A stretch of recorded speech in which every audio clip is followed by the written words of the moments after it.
Hi welcome to NTV digital. కోల్కతాలో junior doctor అత్యాచారానికి గురై 20 రోజులు దాటిపోయింది. అయినా ఇంతవరకు ఈ కేసు ఎక్కడ వేసిన గొంగళి అక్కడే అన్నట్టుంది.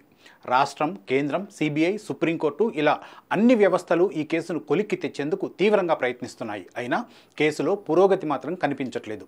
Justice delayed is justice denied అంటే న్యాయం ఆలస్యమైతే న్యాయం నిరాకరించబడినట్లే అని అర్థం. ఇప్పుడు కోల్కతా డాక్టర్ అత్యాచారం విషయంలో కూడా ఈ వాక్యం బాగా వినిపిస్తుంది. ఇంకెప్పుడు న్యాయం చేస్తారంటూ సమాజం మొత్తం ప్రశ్నిస్తోంది.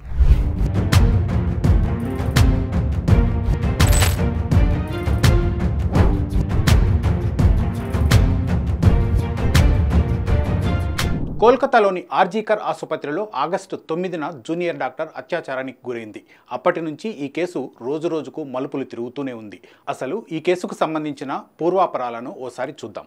ఆగస్టు 8 కోల్కతాలోని ఆర్జీకర్ ఆసుపత్రిలో 31 ఏళ్ల జూనియర్ డాక్టర్ తన విధులను నిర్వర్తించుకొని క్యాంటీన్లో డిన్నర్ చేసి ఆసుపత్రిలోనే ఉన్న సెమినార్ హాల్లో పడుకున్నారు.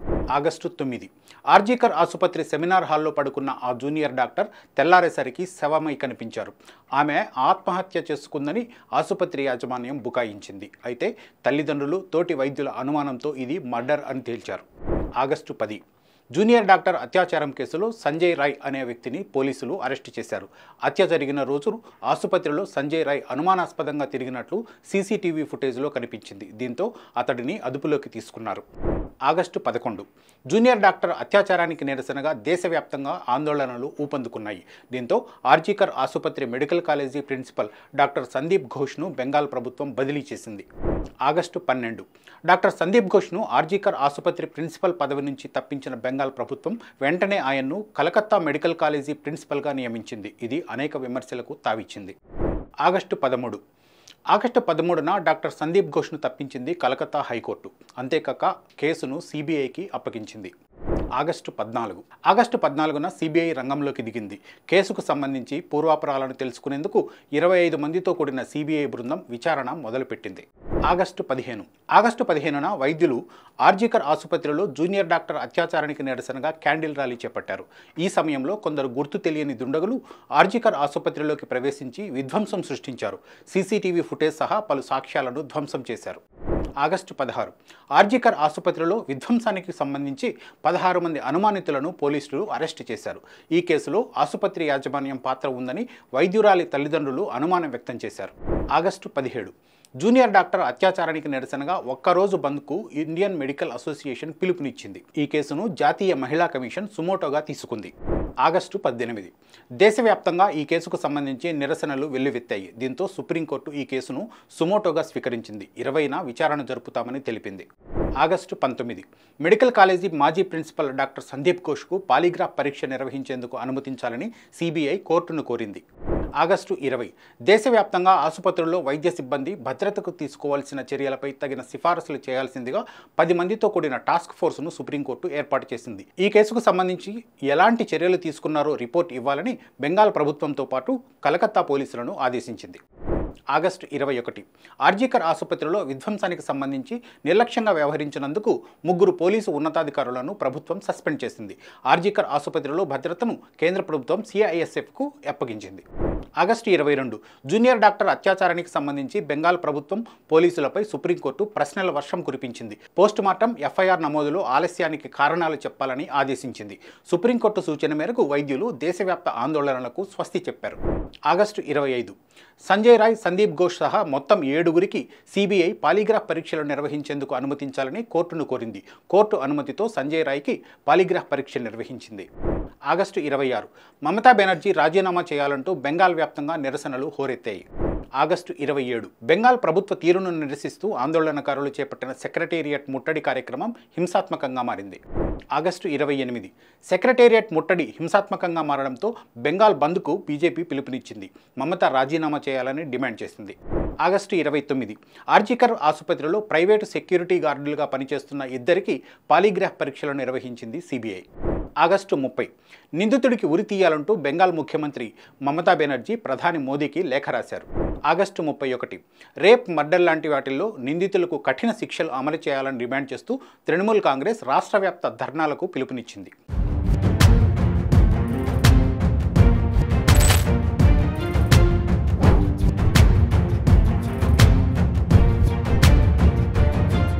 ఆర్జికర్ ఆసుపత్రి జూనియర్ డాక్టర్ కేసులో ఇప్పటి వరకు చోటు చేసుకున్న పరిణామాలు ఇవి. 20 రోజులు దాటినా ఇప్పటి వరకు ఈ కేసులో పెద్దగా పురోగతి లేదని చెప్పాలి. జూనియర్ డాక్టర్ దారుణంగా అత్యాచారానికి ఆపై హత్యకు గురయ్యారు. కోల్కతాలో పేరొందిన ఆసుపత్రిలోనే ఈ సంఘటన జరిగింది. నిత్యం రద్దీగా ఉండే ఈ ఆసుపత్రిలో ఇలాంటి ఘటన జరగడం సంచలనం కలిగించింది. ఈ కేసులో మొదటి నుంచి బెంగాల్ ప్రభుత్వ తీరు పలు అనుమానాలకు తావిచ్చింది. అందుకే కేసును సిబిఐకి అప్పగించింది కలకత్తా హైకోర్టు. దీంతో సిబిఐ రంగంలోకి దిగింది. అప్పటి నుంచి దీన్ని మమతా బెనర్జీ రాజకీయం చేయడానికి మొదలుపెట్టారు. మరోవైపు సుప్రీంకోర్టు కూడా ఈ కేసును సుమోటోగా స్వీకరించింది. ఎప్పటికప్పుడు కేసుపై ఆరా తీస్తోంది. ఇండియన్ మెడికల్ అసోసియేషన్ కూడా ఈ కేసును సుమోటోగా స్వీకరించింది. వైద్యుల భద్రతపై ఆందోళన వ్యక్తం చేసింది. మరోవైపు రాష్ట్రపతి ద్రౌపది ముర్ము కూడా ఈ ఘటనపై తీవ్ర ఆందోళన వ్యక్తం చేశారు. జూనియర్ డాక్టర్ అత్యాచారం కేసులో మొదటి నుంచి వినిపిస్తున్న పేరు సంజయ్ రాయ్. ట్రాఫిక్ పోలీస్ డిపార్ట్మెంట్లో వాలంటీర్గా పనిచేస్తున్న సంజయ్ రాయ్ డాక్టర్ను హత్య చేశారని అందరూ భావిస్తున్నారు. అయితే ఇందులోనూ అనేక ట్విస్టులు ఉన్నాయి. జూనియర్ డాక్టర్ అత్యాచారానికి గురైన మరుసటి రోజే సంజయ్ రాయ్ ఇందులో నిందితుడని పోలీసులు గుర్తించి అరెస్ట్ చేశారు. సీసీటీవీ ఫుటేజ్లో ఇతను దొరికిపోవడంతో అదుపులోకి తీసుకుని విచారణ జరిపారు. అతను కూడా ఆ రోజు తలతిక్కగా మాట్లాడాడు. నేనే చేశా, ఇప్పుడు ఉరి తీస్తారా, తీసుకోండి అన్నట్లు సమాధానాలు చెప్పాడు. అతని మానసిక స్థితిని పరీక్షించిన ఫోరెన్సిక్ నిపుణులు వాడు మనిషి కాదు పశువని తేల్చారు. అనంతరం కోర్టులో హాజరుపరిచినప్పుడు తాను ఏ తప్పు చేయలేదని, కావాలనే తనను ఇందులో ఇరికించారని కన్నీళ్లు పెట్టుకున్నాడు. మరోవైపు పాలీగ్రాఫ్ పరీక్షలో కూడా పొంతనలేని సమాధానాలు చెప్పినట్లు తెలుస్తోంది. తాను సెమినార్ హాల్కు వెళ్లేటప్పటికే ఆమె చనిపోయి ఉందని చెప్పాడు. భయంతో తాను అక్కడి నుంచి పారిపోయానని చెప్పినట్లు వార్తలు అందుతున్నాయి. మరోవైపు జైల్లో కూడా సంజయ్ రాయ్ చుక్కలు చూపెడుతున్నట్లు సమాచారం. తనకు ఇస్తున్న రోటీ సబ్జీ సరిగా లేదని ఆగ్రహం వ్యక్తం చేసినట్లు తెలుస్తోంది. మరోవైపు సంజయ్ రాయ్ తరపున వాదించేందుకు లాయర్లు ఎవరూ ముందుకు రాలేదు. కానీ కవితా సర్కార్ అనే ఆవిడ సంజయ్ రాయ్ తరపున వాదించేందుకు ఆసక్తి చూపించారు. వాదించేందుకు ఎవరూ ముందుకు రాని పరిస్థితుల్లో లీగల్ ఎయిడ్ డిఫెన్స్ కౌన్సిల్ న్యాయపరంగా సహాయం అందిస్తుంటుంది.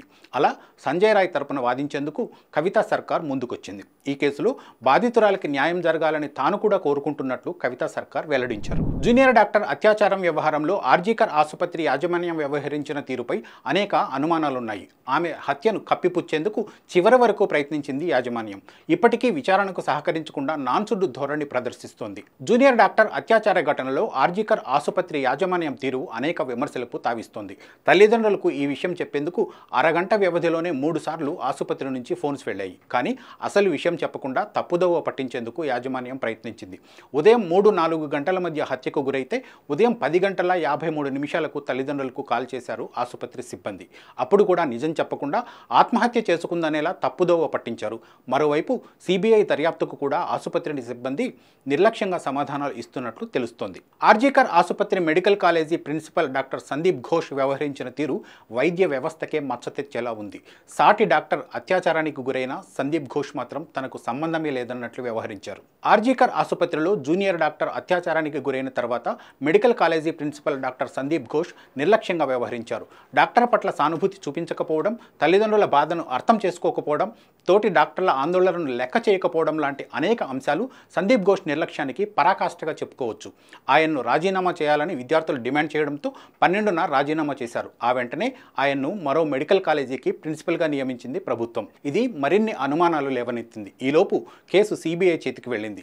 సందీప్ ఘోష్ను సిబిఐ అరెస్ట్ చేయడంతో పాటు పాలీగ్రాఫ్ టెస్ట్ నిర్వహించింది. తాజాగా ఇండియన్ మెడికల్ అసోసియేషన్ ఆయన సభ్యత్వాన్ని రద్దు చేసింది.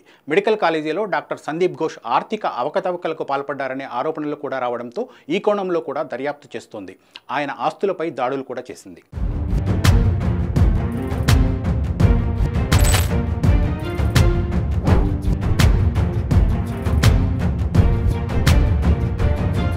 బెంగాల్ ప్రభుత్వం నిర్లక్ష్యంగా వ్యవహరిస్తోందని తేలడంతో ఈ కేసును సిబిఐకి అప్పగించింది కలకత్తా హైకోర్టు.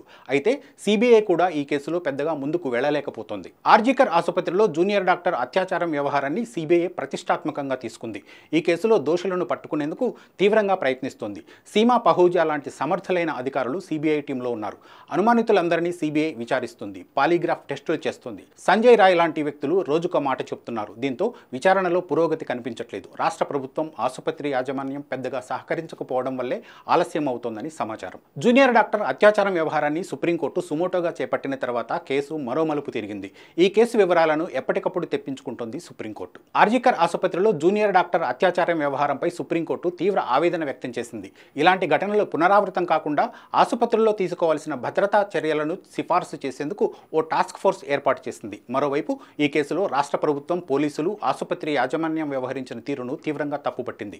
విచారణకు సహకరించకపోతే కఠిన చర్యలు తప్పవని హెచ్చరించింది. కోల్కతా నడిబొడ్డున జూనియర్ డాక్టర్ అత్యాచారానికి గురైతే నిందితులను శిక్షించాల్సిన బాధ్యత ఆ రాష్ట్ర ప్రభుత్వానిది. ఆ రాష్ట్ర ముఖ్యమంత్రి మమతా బెనర్జీది. అయితే ఇక్కడ మమతా మాత్రం రివర్స్ అటాక్ చేస్తున్నారు. నిందితులను పట్టుకుని ఉరితీయాలంటూ వితండవాదం చేస్తున్నారు. జూనియర్ డాక్టర్ అత్యాచారం వ్యవహారంలో మొదటి నుంచి మమతా బెనర్జీ తీరుపై తీవ్ర విమర్శలు వ్యక్తమవుతున్నాయి. ఇప్పుడు కూడా ఆమె ముఖ్యమంత్రిననే విషయం మర్చిపోయి ప్రవర్తిస్తున్నారు. అత్యాచార నిందితులకు మరణశిక్ష విధించేలా కేంద్రంపై ఒత్తిడి తెచ్చేందుకు రాష్ట్ర స్థాయిలో ఆమె పార్టీ తరపున ఉద్యమానికి పిలుపునిచ్చారు. ఇది ఆమె చేతకానితనాన్ని బయటపెడుతుంది. కేసును సిబిఐ విచారిస్తుంది కాబట్టి తమ పనైపోయింది అని చేతులు దులుపుకునే ప్రయత్నం చేస్తున్నారు. బంతిని కేంద్రం కోర్టులోకి నెట్టేసి రాజకీయాలు చేస్తున్నారు. మరోవైపు డాక్టర్లు, విద్యార్థులు ఆందోళన విరమించి వెంటనే విధుల్లో చేరాలని కోరారు.